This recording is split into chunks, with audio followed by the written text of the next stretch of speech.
Halo semuanya, welcome back to podcast ABNR. Kali ini kita akan mendiskusikan mengenai salah satu topik yang bisa dibilang nih salah satu hot topik nih yang ada sekarang, yaitu transisi energi. Well, sebelumnya kalian pada tahu nggak sih kalau misalkan Indonesia itu merupakan salah satu negara yang ikut meratifikasi persetujuan Paris nih, atau mungkin lebih familiar dengan Paris Agreement kali ya, yaitu perjanjian internasional yang memiliki tujuan untuk membatasi kenaikan suhu rata-rata global. Nah, sebagai komitmen untuk mencapai tujuan tersebut, salah satu cara yang dicanangkan oleh pemerintah kita adalah melalui transisi energi nih. Nah, untuk membahas apa sih transisi energi dan kenapa sih itu penting, pada kesempatan kali ini kita kedatangan our legal experts from ABNR, ada partner and also associates, Bang Maher, Bang Kenny, dan juga Mbak Adia. So please introduce us yourself. Oke, mungkin dari saya, perkenalkan, nama saya Kenny. Saya salah satu associates di sini di ABNR, dan mostly saya kerja bareng dengan Mbak dan Abang di sini, di bidang project financing dan project development.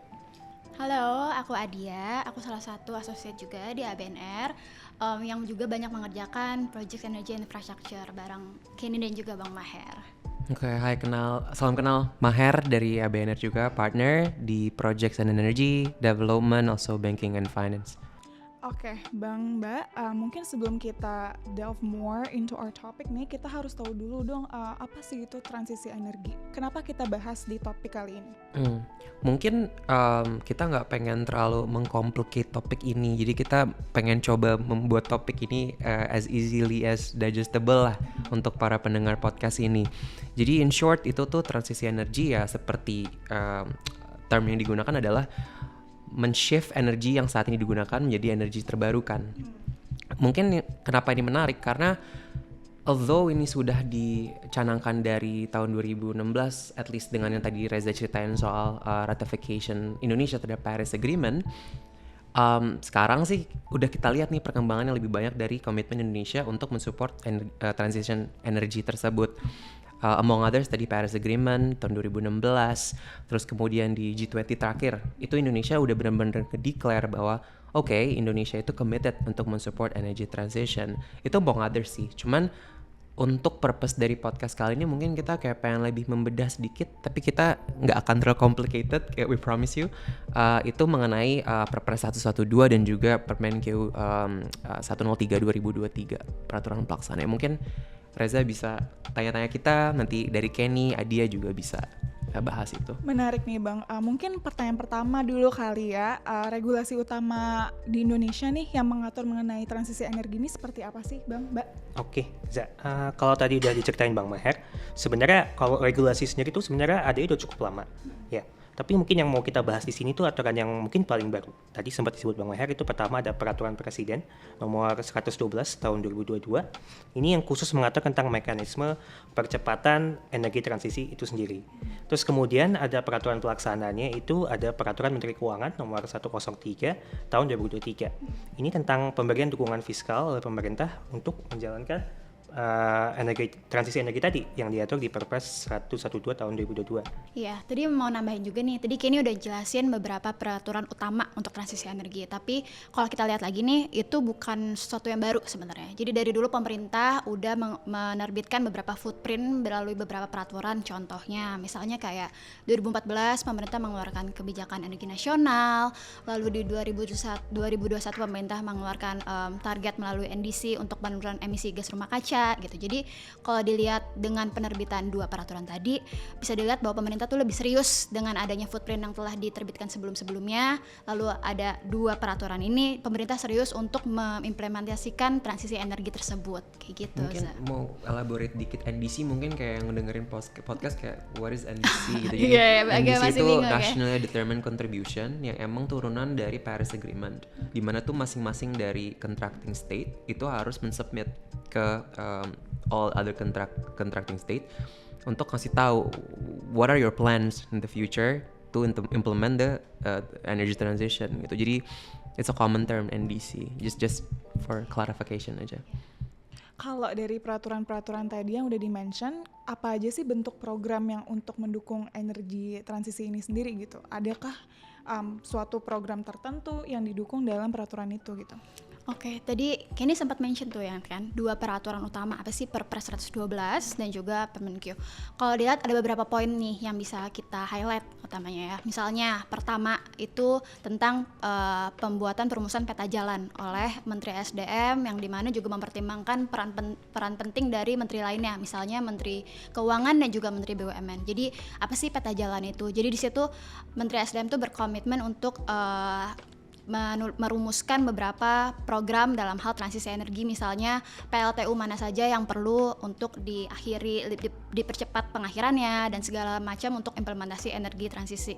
Itu salah satunya, berbentuk peta jalan. Selain yang tadi isu mengenai peta jalan, salah satu yang terobosannya adalah larangan pengembangan PLTU baru. Kenapa sih kita harus membahas yang PLTU gitu? Karena PLTU itu pembangkit listrik tenaga uap. Bahan bakarnya itu berasal dari batu bara. Artinya itu tuh energi yang fosil di mana tidak terbarukan. Energi tidak terbarukan yang fosil ini kan menghasilkan emisi tuh biasanya, padahal di sisi lain transisi energi itu salah satu tujuannya adalah net zero emission gitu. Jadi itu tuh kenapa pentingnya pemerintah mengeluarkan program larangan pengembangan PLTU baru ini. Tapi walaupun pada prinsipnya pemerintah itu melarang adanya pengembangan PLTU baru, ada beberapa pengecualian Niza. Contohnya nih, yang pertama adalah PLTU tersebut sudah dicantumkan pada RUPTL, atau maksudnya itu adalah Rencana Umum Penyediaan Tenaga Listrik milik PLN gitu. Jadi misalnya di RUPTL-nya PLN itu sudah ditetapkan PLTU untuk dikembangkan, tapi sebelum diterbitkannya Perpres yang 112 ini, maka masih bisa lanjut tuh Za. Jadi masuk pengecualian gitu bahasa simpelnya ya. Jadi itu salah satu pengecualiannya. Tapi nggak cuma itu Za, ada lagi tuh beberapa pengecualian lain. Misalnya kriteria, tergantung nih kriteria PLTU-nya. Contoh, PLTU-nya tersebut sudah masuk ke program strategis nasional gitu. Jadi dia misalnya kan Perpres tuh Presiden mengeluarkan proyek strategis nasional tuh yang mencantumkan beberapa program-program tuh. Apa aja sih yang masuk? Nah, salah satunya misalnya ada PLTU tersebut bisa dikecualikan. Terus selain itu ada juga misalnya PLTU tersebut berkomitmen untuk beroperasi hanya sampai tahun 2050. Itu juga masuk ke pengecualian dari PLTU yang bisa dikembangkan selanjutnya gitu, dari larangan itu. Gitu. 2050 tuh karena targetnya Indonesia mau zero net emission gitu. Betul. Kalau tadi Mbak Adi udah ngomong tentang larangan pengembangan PLTU baru, sebenarnya Perpres ini juga mengatur tentang PLTU yang udah ada, gitu ya. Khususnya dia mungkin menetapkan framework untuk membatasi atau mengurangi masa operasi dari PLTU yang sudah ada, dan juga framework untuk PLTU ini di-repurpose, gitu. Maka repurpose di sini berarti digantikan dengan energi yang terbarukan, gitu. Ini ditetapkan untuk PLTU yang dimiliki oleh PLN sendiri, atau mungkin PLTU yang dikembangkan oleh pihak ketiga yang dibeli oleh PLN melalui perjanjian pembelian listrik, begitu. Di sini dia udah ditetapin nih frameworknya dan ada syarat-syaratnya. Mungkin nanti kita bisa bahas lebih banyak tentang syarat-syaratnya. Tapi intinya itu udah ada nih frameworknya buat kita mempercepat masa operasi PLTU yang udah ada, gitu. Terakhir yang nggak kalah penting mungkin Perpres ini juga menetapkan insentif ya, dalam bentuk insentif fiskal dan insentif non fiskal untuk mempercepat transisi energi. Mungkin kita bahas pertama dari ini, insentif fiskal. Salah satu topik baru yang ada aturan pelaksanaannya itu tadi yang udah sempat dibahas di awal di Permenkyu-nya, itu ada konsep blended financing di sini. Mungkin di sini Bang Maher bisa jelasin lebih. Ini tepat deh, karena kayak Bang Maher udah expert nih di bidang ini. Mungkin konteksnya dalam blended financing ini tuh, tadi kan sebagaimana Kenny ceritain tuh, Perpres 112 tuh lebih utamanya ya, terus turunannya itu di Permenkyu 103. Nah itu di dalam situ tuh ada mandat dari Menteri Keuangan terhadap PT SMI, harusnya sih semua orang tahu ya, Sarana Multi Infrastruktur BUMN. Nah itu tuh ditunjuk sebagai penyelenggara atau platform manager lah. Dia akan mengelola dana yang diturunin sama pemerintah, termasuk juga mengelola dana yang mereka dapat dari pihak ketiga internasional maupun lokal. Nah di sini mereka akan meneruskan kepada pihak-pihak tertentu, i.e. PLN, IPP, untuk dikasih dana untuk ngebantu supaya mereka itu bisa cepetin tuh masa pengoperasian PLTU-nya atau diganti energi yang dipakai sama PLTU menjadi PLT terbarukan gitu. Tapi kenapa sih harus dikasih uang gitu? Jadi balik lagi ke proyek proyek itu kalau misalkan mau dibangun pasti ada sponsor. Karena proyek itu biasanya didirikan sama SPV. Jadi dibentuk khusus sama sponsor untuk proyek itu aja, that's it. Nah, pada saat itu mau diberhentikan atau itu tidak memperoleh income yang di-expect pada 30 tahun misalkan, jadi 20 tahun, 10 tahun kan ada loss. Nah, 10 tahun ada loss itu, mereka harus bayar balik lagi ke sponsor. Nah, jadi itu sebetulnya mereka butuh tuh insentif fiskal yang lumayan besar. And that's why pemerintah Indonesia berusaha untuk membantu itu dengan Permenkeu 103 ini. Selain tadi konsep blended financing itu, di Perpres 112 sebenarnya juga diatur insentif fiskal lain. Mungkin ini bentuknya kalau kali ini tuh fasilitas perpajakan gitu ya, untuk pengembangan transisi energi tadi gitu. Fasilitas perpajakannya macam-macam, ada fasilitas pajak penghasilan, biaya impor, atau bahkan PBB gitu. Terakhir tadi sempat disebut juga ada fasilitas non fiskal ya. Ini mungkin berupa kemudahan perizinan untuk transisi energi ini sendiri gitu. Jadi kalau misalkan ada pengembangan pembangkit listrik baru, tenaga yang terbarukan, renewables, itu perizinannya dimudahkan. Iya, menarik ya. Jadi maksudnya pemerintah dengan memberikan insentif-insentif gitu, jadi memang benar-benar mendorong dan berusaha menarik para investor, misalnya tadi melalui SMI di mana bisa dikasih financing atau dukungan fiskal lainnya yang tadi disebutin Kenny. Cuman kayak aku pernah dengar juga nih yang lain, misalnya pemerintah juga ada telah menandatangani melalui pemerintah Indonesia, yaitu melalui Just Energy Transition Partnership atau JETP gitu. Jadi di situ tuh dari itu tuh merupakan hasil dari G20. Jadi di mana pemerintah diberi investasi kurang lebih sekitar $2 miliar gitu untuk fokus pada program-program transisi energi. Jadi pemerintah dari segi fiskal tuh banyak nih untuk menjadi sebagai dukungan implementasi transisi energi tersebut gitu. Kalau yang Mbak Aja sebut tadi kan JETP Mbak ya, itu di tingkat internasional. Betul. Nah, tapi di tingkat domestik pun udah ada nih kerjasama serupa gitu ya. Mungkin di sini kemarin tuh baru didirikan namanya Kantor Bersama Satgas Transisi Energi. Gitu. Ini mungkin ini satuan tugas gitu ya antara stakeholders di domestik untuk mempercepat transisi energi tadi. Di sini tuh ada PLN dan beberapa kementerian terkait gitu. Tapi memang berarti kita udah lihat semua udah seragam nih pemerintah nih, udah banyak banget framework untuk mempercepat transisi energi ini. Wow, mungkin dari tadi yang udah dibahas ya, program-program yang dicanangkan oleh pemerintah kita tuh it sounds so good. Nah, tapi I was wondering deh Mbak, kira-kira ada nggak sih any setbacks atau loopholes atau yang mungkin bisa kita note nih dari program-program yang udah dijalani sekarang dari peraturan yang tadi udah di-mention? Ya, mungkin ada sih yang bisa kita diskusikan hari ini. Mungkin ini khususnya karena aturan ini kan aturan baru ya, gitu. Dua aturan tadi. Jadi mungkin memang di bidang pelaksanaan ini masih beberapa ada hal yang mungkin bisa dikembangkan lagi nantinya, gitu. Yang pertama mungkin yang kita bisa bahas dari sisi Perpres 112 2002 tadi itu sendiri, gitu kan. Tadi kan kita udah ngomong kalau gimana dia udah mengembangkan framework nih untuk mempercepat masa operasi PLTU yang udah ada, atau framework untuk dia bisa di repurpose juga jadi energi terbarukan gitu. Di sini dia menetapkan kriteria PLTU apa aja nih yang boleh dipercepat masa operasi atau di repurpose ya gitu. Nah, ini udah bagus sebenarnya, udah ada kriterianya. Jadi bisa kita tahu nih PLTU apa aja yang boleh diperbuat demikian gitu ya. Tapi sayangnya mungkin syarat-syarat ini kita merasa mungkin kemarin sedikit ini ya membatasi gitu karena penggunaan kata dan di situ. Jadi syaratnya itu bersifat kumulatif. Karena syaratnya itu bersifat kumulatif, mungkin itu jadi sedikit mempersulit nih. Kan mungkin aja nggak semua PLTU ya bisa memenuhi syarat-syarat kumulatif tersebut gitu. Jadi ya itu. Mungkin nambahin Kenny gitu, karena again tujuannya Perpres 112 itu untuk mengencourage PLTU ini untuk dipercepat pengakhirannya atau di repurpose. Kalau dibikin jadi kumulatif itu apakah nadanya encouraging gitu? Jadi mungkin that's what Kenny meant gitu. Itu other issue tuh apa lagi? Oke, mau nambahin lagi nih dari isu yang tadi Kenny udah sebutin dari Perpres 112, ada isu lainnya nih yang menarik untuk dibahas. Misalnya mengenai persyaratan penetapan RUPTL. Jadi di Perpres 112 ini disyaratkan salah satunya adalah untuk PLTU yang percepatan pengakhirannya akan dilakukan, maka perlu dimasukkan ke RUPTL yang ditetapkan oleh Menteri SDM, tapi perlu mendapatkan persetujuan dari Menkyu dan juga Menteri BUMN. Tapi dari situ sebenarnya kalau kita lihat biasanya sebelum amandemen PPA dalam hal biasanya itu perlu ditetapkan dulu di RUPTL sebelumnya. Namun yang membuat ini berbeda adalah dalam hal ini yang tadi saya sebutkan sebelumnya perlu untuk disetujui dulu nih oleh Menteri BUMN dan juga Menq gitu.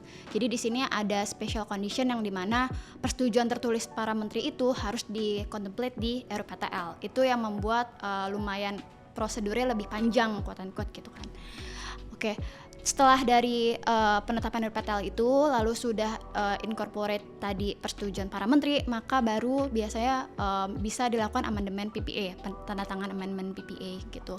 Nah, tapi di sini kalau kita lihat sebenarnya karena seolah-olah itu mengindikasikan bahwa penetapan RUPTL itu harus menjadi syarat sebelum signing gitu. Mengindikasikan walaupun nggak ada ekspres tertulis di peraturannya, namun seolah-olah berkata kemudian. Namun dalam hal ini sebenarnya kita bisa lihat seharusnya mungkin nggak harus necessarily RUPTL-nya itu depan gitu penetapannya, karena kan itu tadi prosedural dan juga panjang prosedurnya. Jadi di satu sisi padahal PLN juga masih harus mencari alternatif untuk pembangkit listrik lainnya, dan PPA tersebut misalnya di terminate pun nggak automatically terminated anyway. Jadi hal tersebut dilihat kurang efektif gitu sebenarnya, karena RUPTL-nya harus di depan, padahal sebenarnya RUPTL itu bisa dilakukan along the way. Meanwhile misalnya PLN cari dulu nih alternatif pembangkit listrik lainnya apa sih gitu, baru RUPTL-nya ditetapkan gitu di belakang. Mungkin bisa kayak salah satu isu lainnya yang dari Perpres itu seperti itu gitu. Oke, mungkin tadi Adia sama Kenny udah kayak kasih a couple of big issues. Mungkin another thing kayak yang dari tadi kita bahas kayaknya tuh ini termination dari PPA in connection sama yang PLTU dengan IPP. Jadi emang penyelenggara independen ya. Nah, tapi itu sebenarnya kan coverage dari Perpres 112 itu juga termasuk yang dimiliki oleh PLN. Jadi dikelola sendiri, dikoperasikan sendiri, dimiliki sendiri sama PLN. Nah, kita sempet ada concern, bukan ada concern sih, sempat ada diskusi lah gitu kayak mengenai ini kan aset PLN, meaning ini aset negara. Pada saat ini di-terminate, pada saat ini di-dispose, pada saat ini di-dismantle, tidak menjadi lagi aset PLN, ada state loss nggak? Negara rugi nggak? Gitu kan. Jadi kemarin kita sempat bikin analisis apakah kita perlu concern mengenai kerugian negara dalam hal PLN melakukan asset disposal. Kalau under Indonesian regime, regulatory ya, itu udah jelas ada soal asset disposal untuk BUMN. Jadi prosedurnya PLN kalau mau dispose aset itu pakai peraturan itu. Nah, cuman yang ngeri adalah kalau itu tidak dilakukan dengan prosedur yang tepat sesuai dengan peraturan-peraturan yang ada, itu bisa dianggap kerugian negara. Nah, itu yang perlu di make sure. Apakah aset disposal itu menimbulkan kerugian negara dan harus lawful. Nah, lawful act itu adalah elemen untuk kita lari dari klaim bahwa lo merugikan negara gitu. Itu mungkin isu yang penting untuk dikonsider juga sih pada saat kita bikin analisis. Okay, it's fine for you to dispose your asset gitu. I see Bang Mbak. Oke, tapi regardless of the issue yang arise dari transisi energi melalui peraturan yang ada sekarang ya, how do you see this going forward in the future? Dan apakah Mbak atau Bang nih punya harapan tertentu kah di transisi energi ke depannya?